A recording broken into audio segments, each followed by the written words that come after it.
What is up, gang? Thank you for checking out Sledgehammer TV tonight. NXT took over Chicago tonight, and they did so in a big way, as they always do. An absolutely emotional and unbelievable ride, and we are here to bring the hammer down on the whole entire night, right here and right now on the newest, fastest rising podcast in all of YouTube, iTunes, Stitcher Radio, and Podbean, baby. Take that.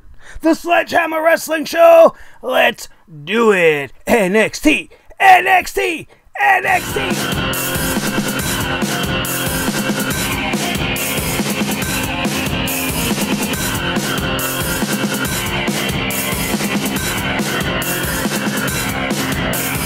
The Sledgehammer Wrestling Show.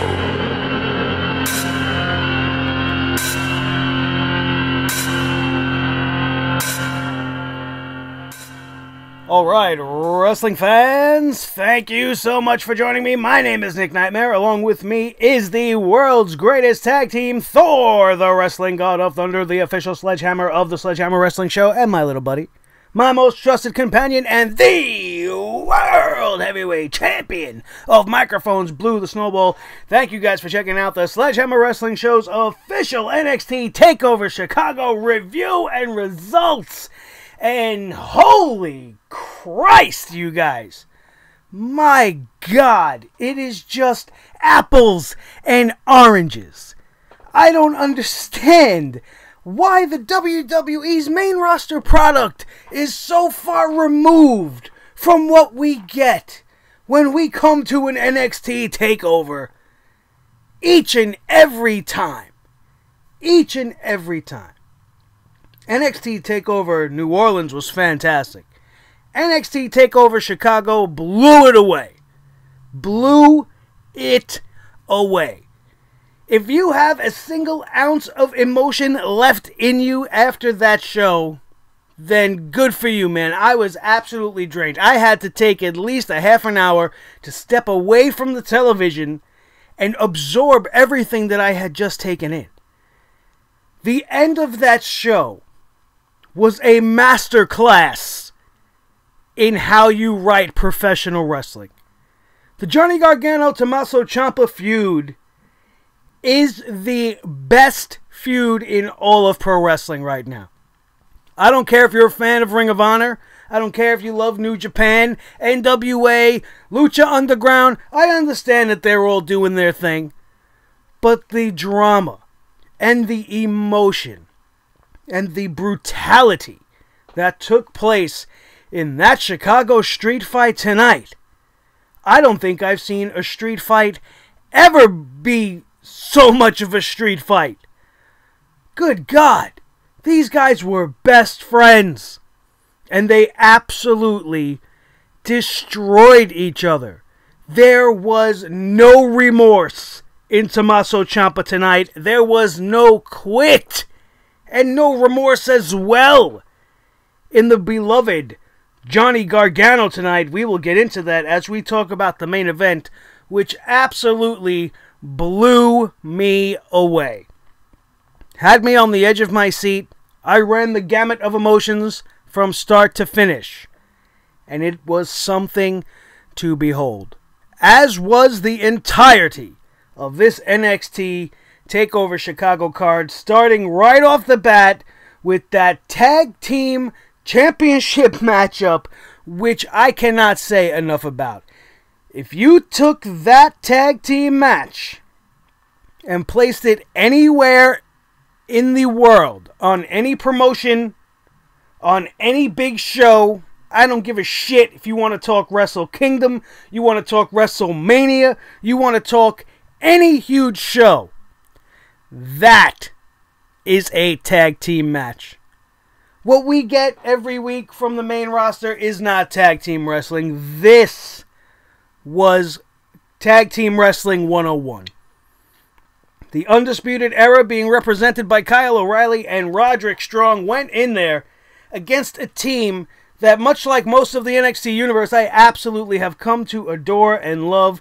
Oney Lorcan and Danny Burch are two of the absolute toughest son of a bitches you will ever meet in your whole entire life. If you did not care about them before tonight and you watched them tonight, by the time that match was done, you cannot deny that you earned their respect. These guys were part of one of the most hard-hitting, hard-fought, and brutal tag team matchups you will see on the WWE maybe in the last few years. You know, Burch and Lorcan kind of remind me a little bit of a new DIY.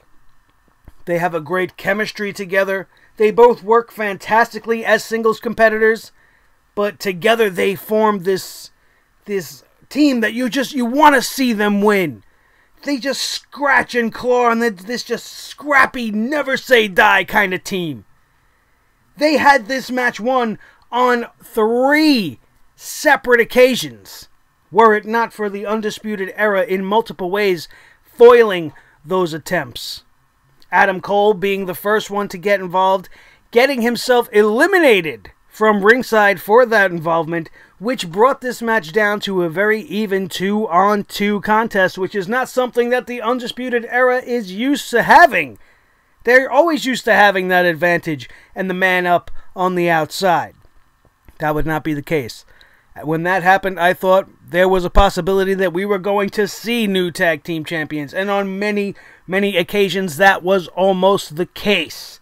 And the end of this tag team match was done absolutely beautifully, as Lorcan and Burch seemed to finally have the advantage, both of them having each of their opponents respectively locked up in a signature finishing submission hold.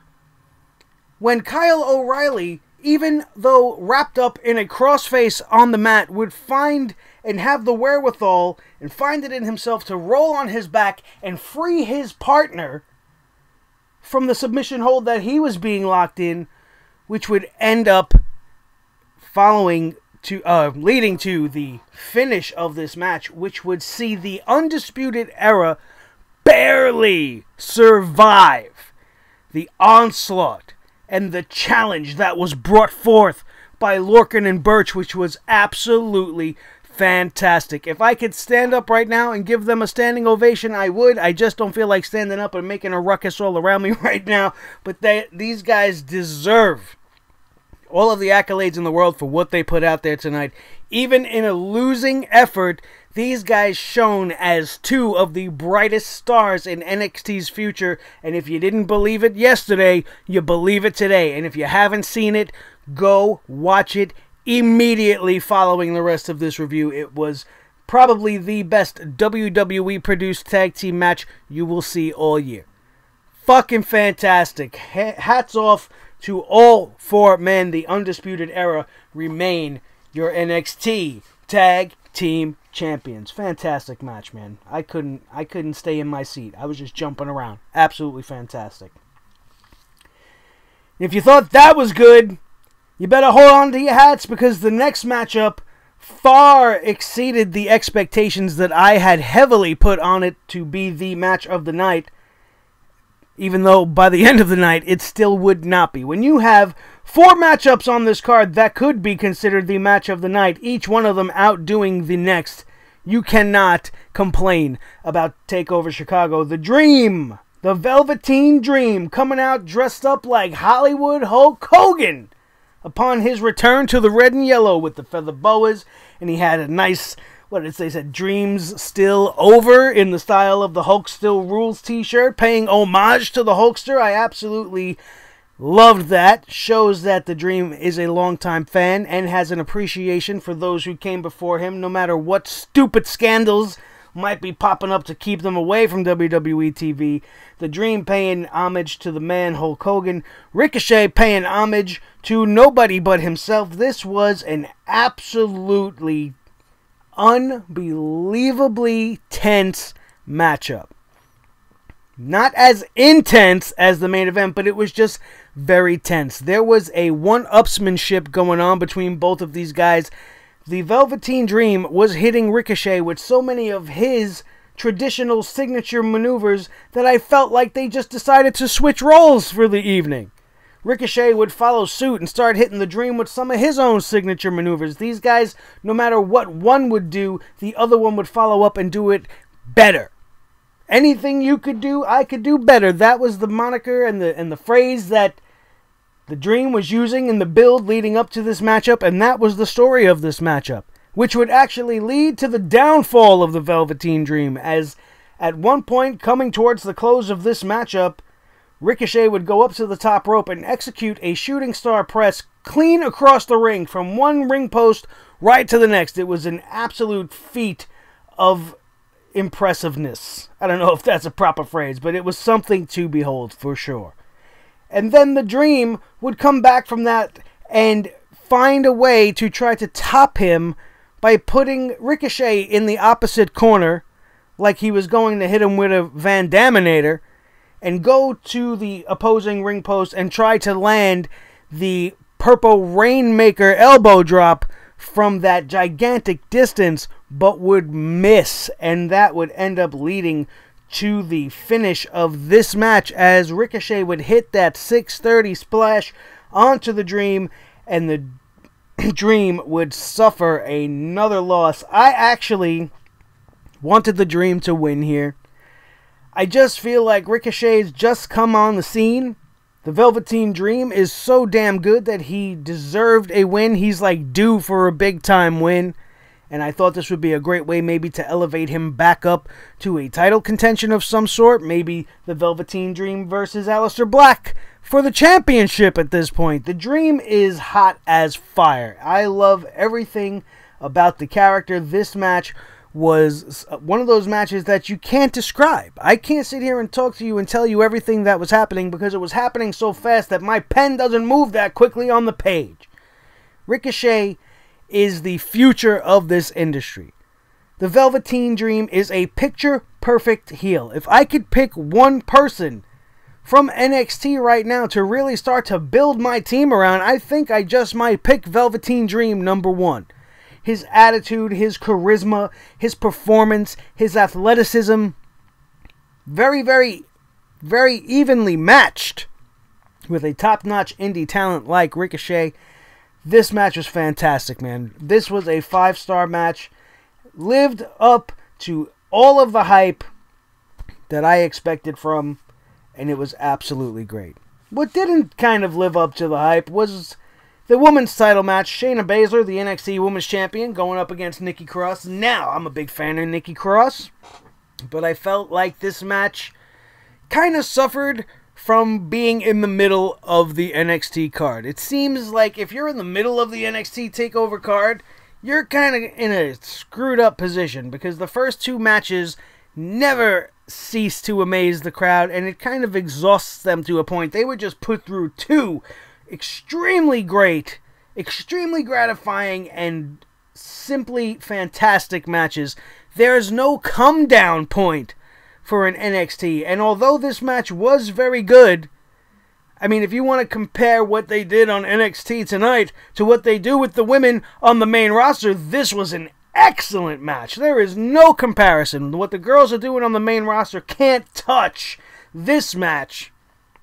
But this match was not as good as I kind of thought it was going to be. I was a little bit disappointed. Although the drama was very high, I thought it was going to be a lot more physical, more fisticuffs, a lot less mind games.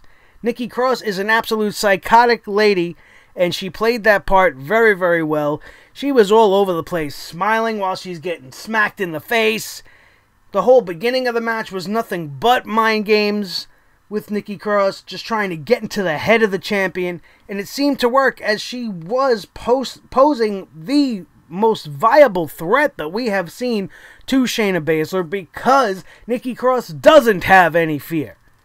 So I just expected maybe a little more out of this match, maybe to not have the finish be a clean win, so to speak, but to have like maybe something happen outside, maybe extended the action to the arena, have the match get counted out so that you can extend it because you really got something here. However, the way they did finish this, you still could extend it because Nikki Cross lost this match but never tapped out. She gave a nice little smile as she was starting to see the pixies and the birds floating around her head, and she knew she was going to La La Land, and then all of a sudden she looked like she was completely dead in the arms of Shayna Baszler as the Queen of Spades squeezed the life out of Nikki Cross. She did not give up, but she did not have what it took to take down the current NXT Women's Champion and remaining your Women's Champion, Shayna Baszler. Shayna Baszler's facials throughout this matchup told the entire story of the matchup. If you watch her, she goes from complete bewilderment and being perplexed by the actions of Nikki Cross to absolutely being angry, to being frustrated with the point that she cannot get Nikki Cross's shoulders pinned to the mat. She tried on multiple occasions to wrap her up in that chokehold that she finishes the girls off with and just couldn't do it. She couldn't get it wrapped up tight until finally the end came and Nikki Cross was counting stars.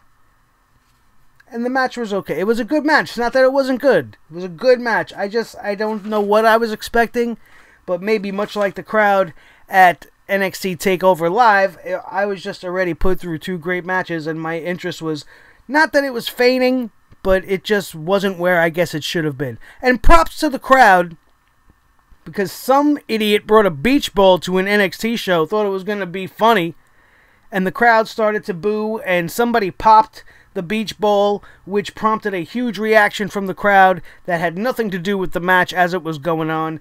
And then I think I heard a chant in the crowd of beach balls suck.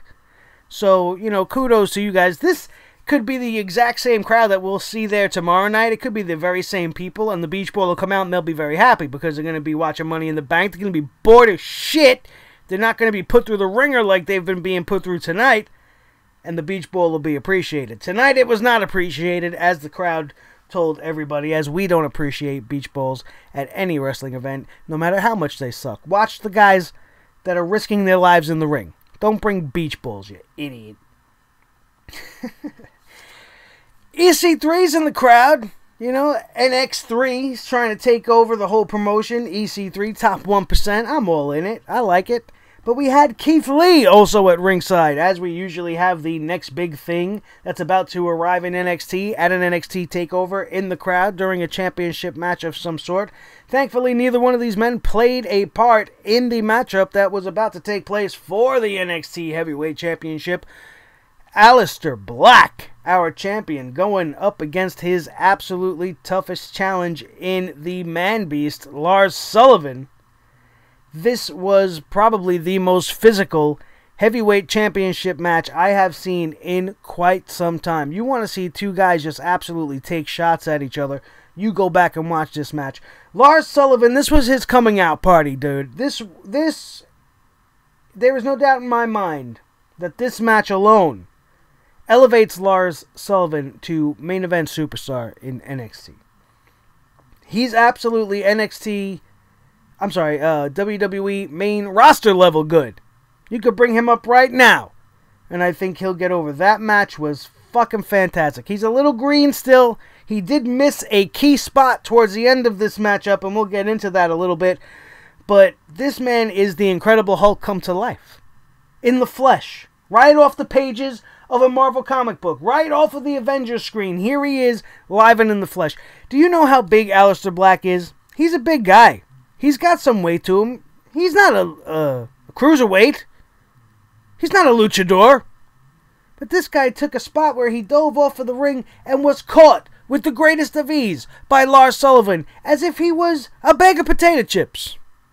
And he just nestled him on his shoulder nice and comfortably and then deposited him with all his might on the ring apron, the hardest part of the ring, the edge of the ring. Absolute brutality personified in this matchup.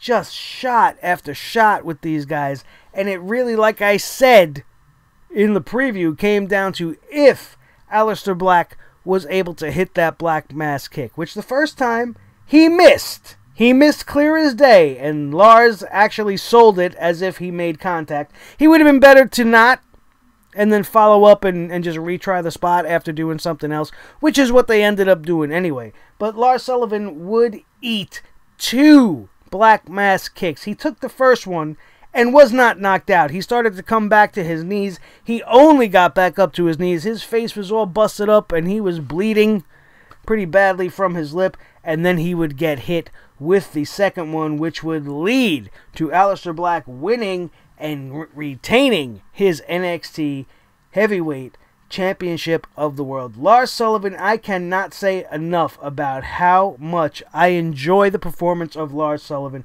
And Aleister Black, if he proved nothing else to anybody tonight, the man could take a beating. He definitely got his ass whooped tonight by Lars Sullivan, but he just had enough left in the tank. Just a little bit more. Just a little bit more than the challenger could bring to the table.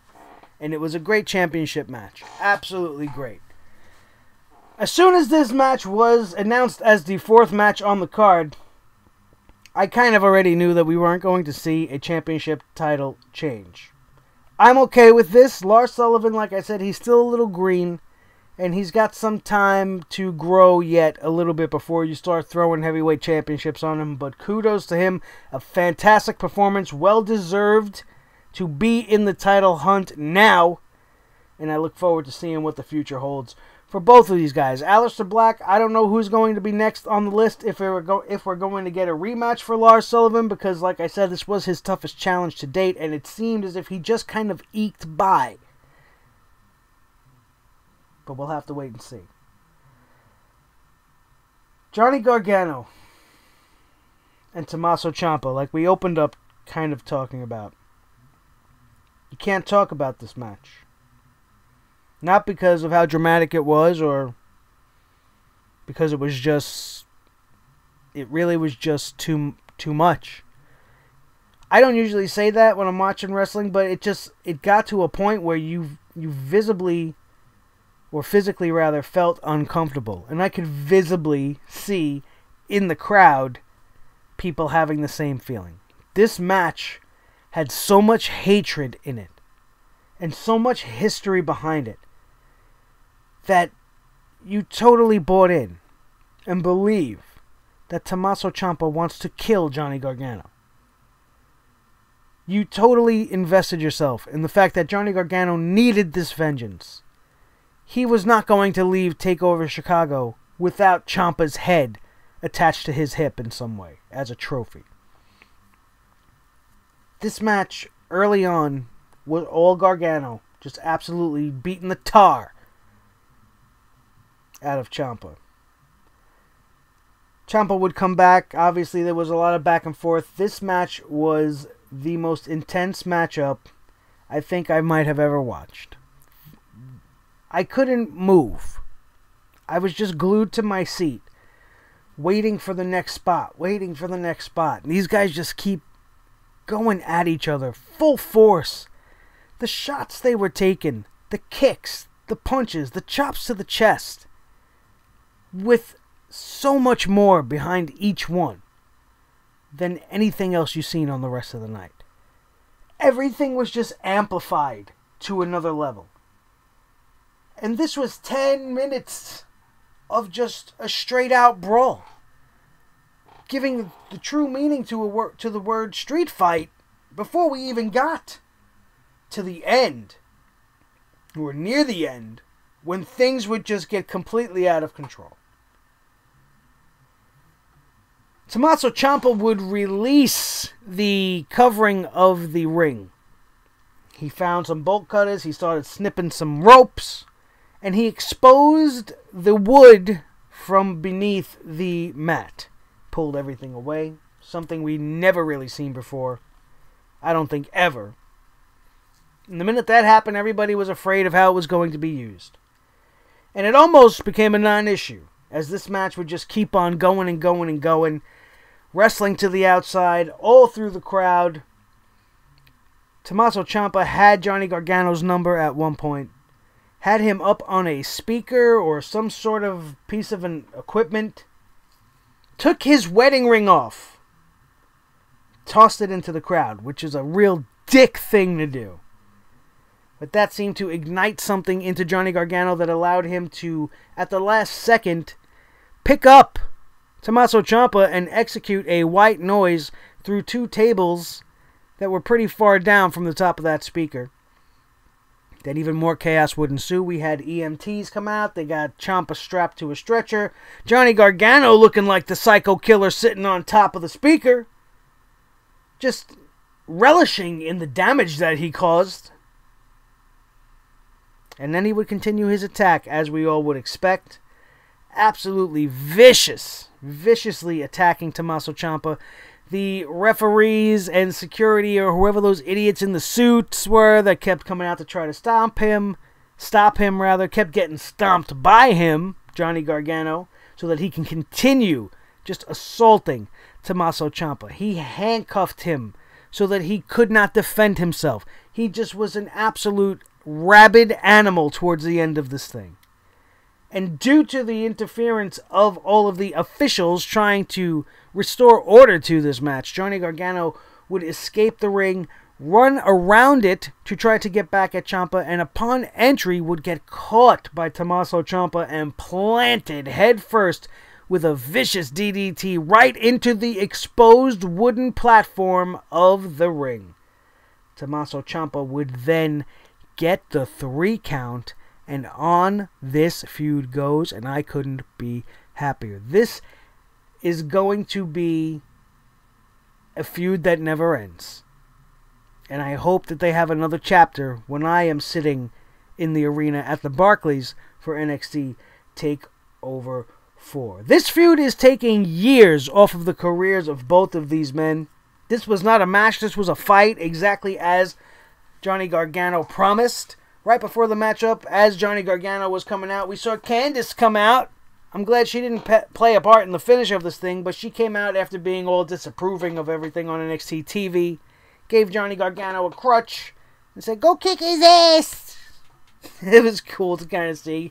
Got the crowd all fired up, got Johnny fired up, he's got his woman on his side, he went out there with something to prove, and ended up on the short end of the stick once again, due to that vile, absolutely villainous, beautiful madman, Tommaso Ciampa. This is one of the matches of the year, hands down. If you were to write a street fight, this is the absolute perfect way to write it. You couldn't do it any better. Whether you love him or you hate him, Triple H knows how to book a fucking show. And I cannot wait until he takes control of the main show. Because this is the kind of stuff we're going to be getting. Real professional wrestling. I couldn't be happier with what happened tonight. I know that tomorrow night is not going to be the same. We are not going to have a matchup tomorrow night that's going to echo anything that's even close to what we saw with the Dream and Ricochet tonight. Still, as intense as that street fight was, Dream versus Ricochet was probably my favorite match on the night. Just the way these guys went at it for such a long amount of time, to the point of exhaustion, when neither man was almost able to stand on their feet towards the end. The Dream with the mind games, playing possum, almost winning the match on multiple occasions. Such high drama, so many close 2 counts. Near fall after near fall. All night long. You could say that about every single matchup. Fucking fantastic. Money in the Bank is not going to be fantastic. Money in the Bank is going to be twice as long as this. They got 10 matchups. Not one of them is going to come close to any of the 5 that we saw tonight. You think the women's matchups tomorrow night for the championships is going to come close to the NXT title match you got tonight? You've got another thing coming. Shayna Baszler is 110 times better than Ronda Rousey can hope to be on her best day right now. She proves it more and more. So, TakeOver is over. And now we have to look forward to tomorrow night. Or not. Because really, I'm not. There's a couple of matchups I'm looking forward to. We talked about that on the preview and prediction show. If you missed that, it is live on the channel. Make sure you check out my thoughts on Money in the Bank before you sit through this 6-hour catastrophe on your Father's Day. Happy Father's Day to my dads out there. If you're watching this, obviously, it might be Father's Day, so happy Father's Day to all of you. I hope you enjoy your day as I plan to do at my clam bake. Yeah, I'm going to eat it up good. And then we are going to come on home and we are going to watch Money in the Bank, and hopefully all my delicious seafood don't come flowing out of my mouth by the time the WWE's done on Sunday night. Thank you guys, as always, for watching this show and for supporting Sledgehammer TV and everything we bring to you guys. All pro wrestling, movies, games are coming soon. We're doing all types of things. We're going to grow this channel no matter what you think, and I want you to be a part of it. And for you to be a part of it, all you have to do is hit that subscribe button right now. Ring the notification bell so that you will be notified each and every single time an awesome video just like this one goes up, so that you will not miss a thing. Smash that thumbs up. Give it a nice big NXT chop, so that it's all lit up and everybody knows that you had a good time here at the Sledgehammer Wrestling Show today. And then share this video with each and every one of your wrestling friends all across the wrestling world, so that we can grow this channel one subscriber at a time, starting with you. So hit that subscribe button right now. My name is Nick Nightmare. With me, as always, my trusty tag team, Thor, the wrestling god of thunder, and the official sledgehammer of the Sledgehammer Wrestling Show. My little buddy and the world heavyweight champion of microphones, Blue the Snowball. This has been your NXT review and results show right here on the Sledgehammer Wrestling Show, only available on Sledgehammer TV. And, I shouldn't have said only, and available on iTunes, Stitcher, Radio, and Podbean, baby. Take it like you mean it. And I will see you there on all of those platforms. Make sure you like, give us a 5-star rating, whatever it is that they ask you to do to show your approval of us on those platforms. Please do so. If you're listening and you're not watching us on YouTube, what the hell are you waiting for? Get your ass to youtube.com/sledgehammerTV. This way you can see all the fun things we got going on live on screen. You can see my handsome face. You can see my boys Thor and Blue. You can see the sign over my left shoulder. I am not going to tell you what it is, so that you can go and see it for yourself. And when you do, don't forget to hashtag it down in the comments below, which, as always, is yours for the taking. That, my friends, is going to do it. I am exhausted. We got to get rest for a big Father's Day, including a horrible Money in the Bank. That, my friends, will do it. And we are out of here.